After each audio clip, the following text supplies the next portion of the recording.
Do you think art is still considered as a profession? Students still share that when they want to do something different, when they want to do something different beyond math, beyond science, they want to take up art and humanities. Do you still think that is considered as a profession even now? Because there's a lot of backlash that students hear. Even now, music is not considered as a good profession.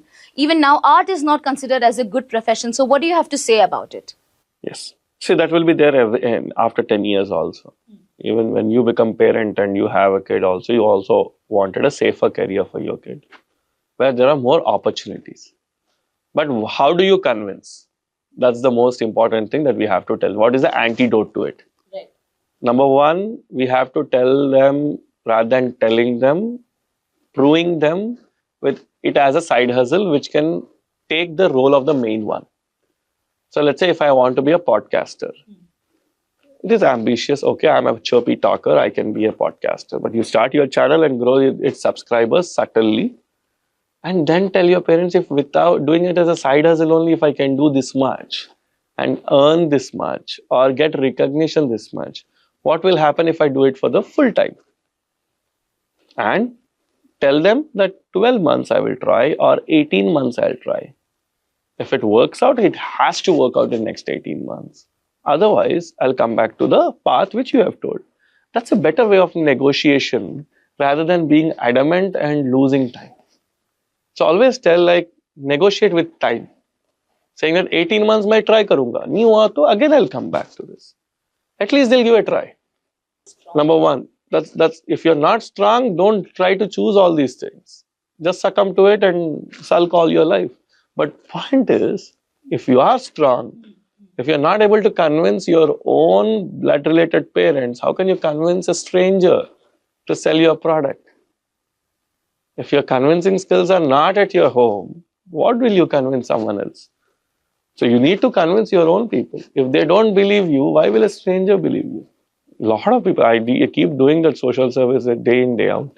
I think that is a good karma which I'm gathering. Yeah. Oh, there was one girl who was studying engineering and she was pissed off because she was not cracking any IT interview. The parents were very orthodox and they were worried and stuff. She got to know about us because she was working as a student with us. And then one day the parents came and they said, like, this lady keeps on doodling and she does nothing and she's not cracking anything. I said, like, make her choose UI design and other careers rather than pushing her into coding. They didn't listen, but later they said, like, what will you say? I said, like, next 6 months, let her get trained. If she is fine, she will get a job. Otherwise, it's okay. We'll try to make her learn some IT technology and push her. Later, now she started the doodling. I told her, why can't you convert that into apparel? And now she runs her own boutique. So it's like, sometimes some stories are possible. But the point is, because she's not trained as a designer, she came out with some designs which are not technically right. And when they're not technically right, people appreciate it. See, we started in Student Tribe also a vertical called CARE. So careers, addictions, relationships, and emotions. I've hired professional psychologists to take counseling sessions. I'm not a trained psychologist to comment on it. But what I personally believe is, like, we need to talk. Unless we start talking, all these things keep popping up. Suicides and you name it, people, they die of suicide. They don't commit suicide. Because you need to understand the whole logic is that they felt lonely.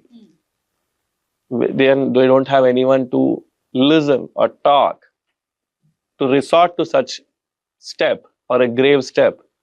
For the depression, yes, it's clinically a problem, but do we have a solution to it? Is it genetic? Is it something coming from the one generation to another? Someone is passing it on.